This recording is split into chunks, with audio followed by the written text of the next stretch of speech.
प्यारे हम लोग करते हैं जय जय श्री राधे। हम लोग ऊपर को हाथ क्यों करते हैं? हम लोग ऊपर को हाथ क्यों करते हैं ये समझ में नहीं आया। इसको समझने का भाव है कि भगवान के सामने आत्मसमर्पण करना। प्रभु मैं तेरा हूं। जैसे द्रौपदी ने अपने पतियों की सभा में उस नारायण को आत्मसमर्पण किया दुशासन के सामने कि हे केशव अब तेरे सिवा मुझे कोई बचा नहीं सकता।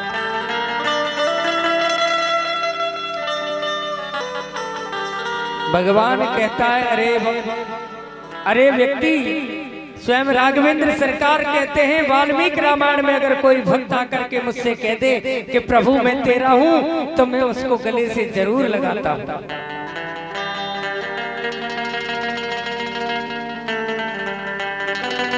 जो व्यक्ति मुझसे आकर के कहे कि मैं तेरा हूं तो मैं उसको गले जरूर लगाता हूं। रावण का भाई था विभीषण, राघवेंद्र की शरण में आया। सेनापतियों ने मना किया लेकिन राघवेंद्र ने विभीषण को गले से लगाया, प्यार से बोली राधे राधे। भगवान के यहाँ ना तो कोई दुश्मन है सज्जनों। भगवान का तो जो चिंतन करता है, भगवान का स्मरण करता है, भगवान उसको अपनी शरण में जरूर लेता है। अब कोई उसका चिंतन कैसे करे? कोई व्यक्ति इसको प्रेम से बसता है कि भाव बिना बाजार में और वस्तु मिले नमो, कि भाव बिना रीझे नहीं सुनट वरनंद किशोर।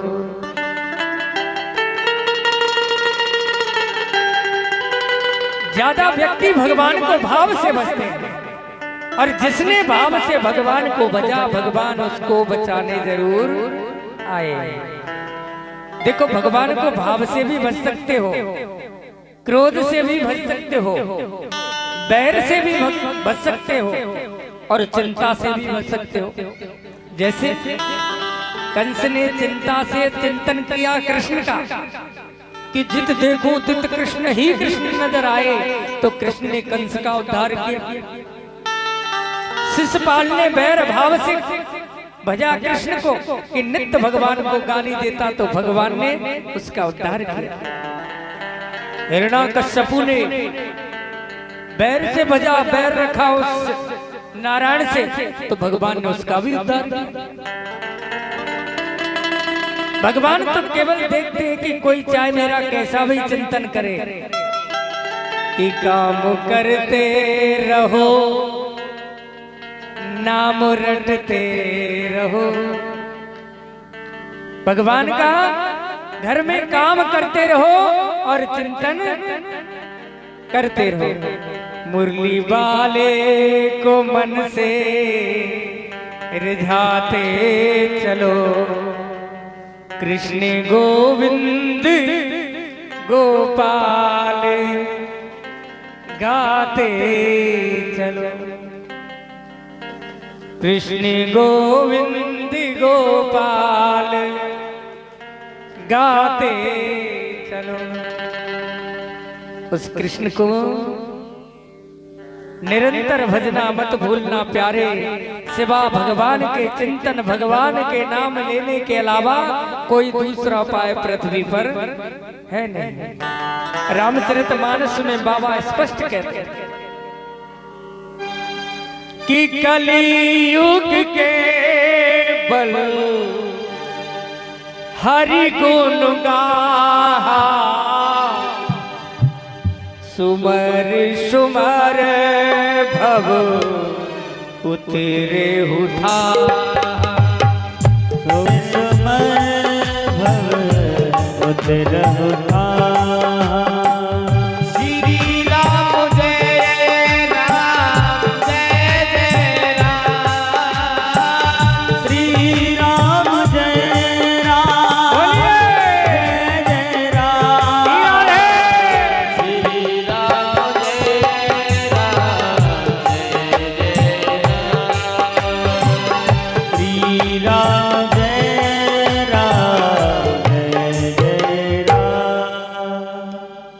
कलयुग केवल हरि गुण गाहा और सुमर सुमर भव उतरहु था। भगवान का नाम ही भव सागर से पार करने वाला है सज्जनों। कलयुग में जितना भगवान का नाम लोगे उतना नाम तुम्हारे काम जरूर आएगा। और नाम की महिमा स्वयं राघवेंद्र भी नहीं कर सकते। हमारी तो बात छोड़ो, अगर स्वयं राघवेंद्र भी नाम की महिमा का बखान करें तो नहीं कर सकते। यही रामचरितमानस कहती है इस बात कि कहूँ कहाँ लगी नाम बढ़ाई, राम न सकई राम गुण का। राम न सकई राम गुण गाई। श्री राम जय राम जय जय राम। श्री राम जय राम जय जय राम। श्री राम जय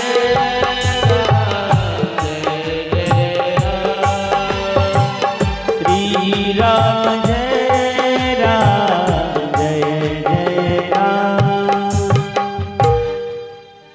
स्वयं राघवेंद्र भी नाम का बखान नहीं कर सकते।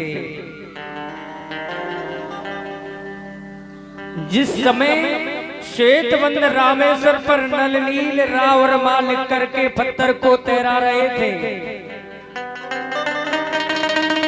उस समय राघवेंद्र को आश्चर्य हुआ कि मेरे नाम से पत्थर तैर रहे हैं। सज्जनों, तो राघवेंद्र ने एक छोटा सा पत्थर हाथ से लिया और समुद्र में डाला, वो पत्थर डूब गया। प्यार से बोले राधे। हनुमान जी इस दृश्य को देख रहे थे तो हनुमान जी को हंसी आई। राम जी बोले, हनुमान जी किसी को कहना मत कि मेरे हाथ से पत्थर डूब गए, किसी को कहना मत।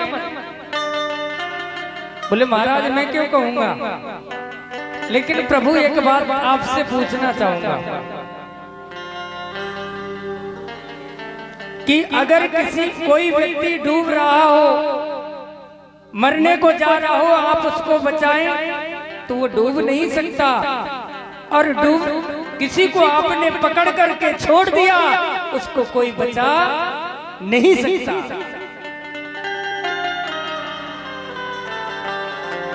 नाम की महिमा सज्जनों इतनी बड़ी है कि हम लोग बखान नहीं कर सकते। कि श्वेतवंद रामेश्वर की स्थापना हुई, रावण का युद्ध होने वाला था, राव और माल लिख करके पुल को बनाया जा रहा था। पूरी लंका में हल्ला मच गया कि भैया राम से कोई युद्ध नहीं करेगा, राम से कोई युद्ध नहीं करेगा। पूरे राक्षसों में हाहाकार हो गया। सभी रावण के पास में गए, बोले महाराज हमको राम से युद्ध नहीं करना है। बोले क्यों नहीं करना? बोले जिस राम के नाम से पत्थर जल में तैर जाए उस राम से लड़ना कोई निशक बात थोड़ी है, हमको राम से नहीं लड़ना। प्यार से बोले राधे राधे। जब राम के नाम से पत्थर तैरा तो पूरी लंका में भय बन गया कि इस राम के नाम से अगर पत्थर तैर सकता है तो उस राम से लड़ना कोई साधारण बात नहीं है। और सज्जनों, रावण ने सोचा अगर ऐसा नहीं हुआ तो मेरी तो भक्ति सार्थक नहीं होगी। रावण भी बड़ा बुद्धिमान था। बोले मैंने संकल्प किया है कि मुझे राम के हाथों से मेरी लंका का मोक्ष कराना है, पूरी लंका का मोक्ष कराना है। और अगर ऐसी गड़बड़ी हो गई तो मामला गड़बड़ हो जाएगा। रावण ने अपने राक्षसों को बुलाया और कहा, क्या कह रहे हैं कि राम के नाम से पत्थर तैरता है? ये तो जादूगरी का खेल है।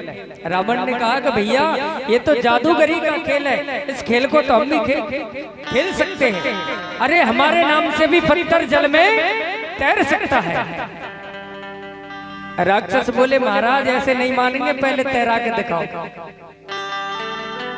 राक्षस कहते हैं कि पहले आप दिखा दो, जैसे राघवेंद्र ने दिखाया वैसे आप करके दिखाए। तो लंका कहाँ थी? समुद्र में ही तो थी लंका। सबको इकट्ठा किया, एक मोटा सा पत्थर रावण ने लिया और कहा देखो मैं इसके कान में एक मंत्र बोलूंगा, ध्यान रखना। तो रावण ने धीरे से पत्थर को कुछ कहा और उस पत्थर को जल में छोड़ दिया। कर्म योग से वो पत्थर जल में तैर गया। अब विचार करें कि रावण ने ऐसा क्या कहा। तो रावण ने उस पत्थर से कहा सज्जनों, हे पत्थर, जिस राम के नाम से तू तैर रहा है ना, आज मैं उसी राम की तुझे सौगंध देता हूं, एक बार जल में तैर जाए। राम की महिमा ऐसी है कि सज्जनों, उस राम के लिए पत्थर ने अपना प्रण तोड़ा और जल के ऊपर आ गया। पूरे राक्षस जो थे ना ताली बजाकर हंसने लगे, बोले भैया हमारा रावण भी कमना है।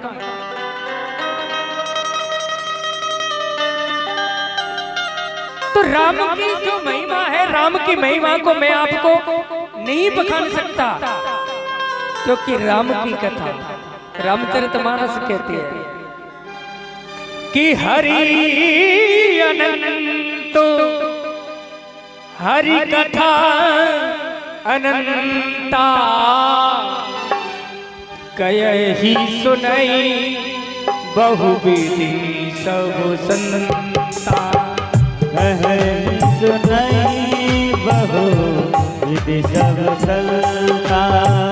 श्री राम जय राम जय जय राम।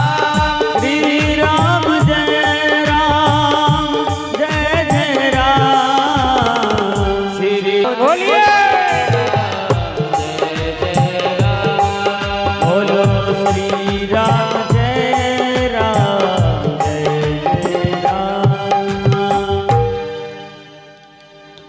तो यमराज को समझाया भगवान ने, बोले तेरा पापियों पर अधिकार है और मेरे नाम लेने वाले किसी व्यक्ति पर तेरा कोई अधिकार नहीं है। ये नियम यहां भी चलता है और सज्जन वहां भी चलता है। सुखदेव जी महाराज राजा परीक्षित से कहते हैं कि परीक्षित, आज बेटे का नाम अजामिल ने लिया तो भगवान के पार्षदों ने अजामिल की रक्षा की। और उसी समय अजामिल घर से निकल गया और भगवान का भजन करने लगा। राजन, तेरे पास केवल नाम है। रघुगण को सत्संग सुनाया और रघुगण सज्जनों वहीं से सत्संग सुन करके और भगवान के भजन में लग गए। सज्जनों, भगवान की कथाओं का विस्तार बहुत है।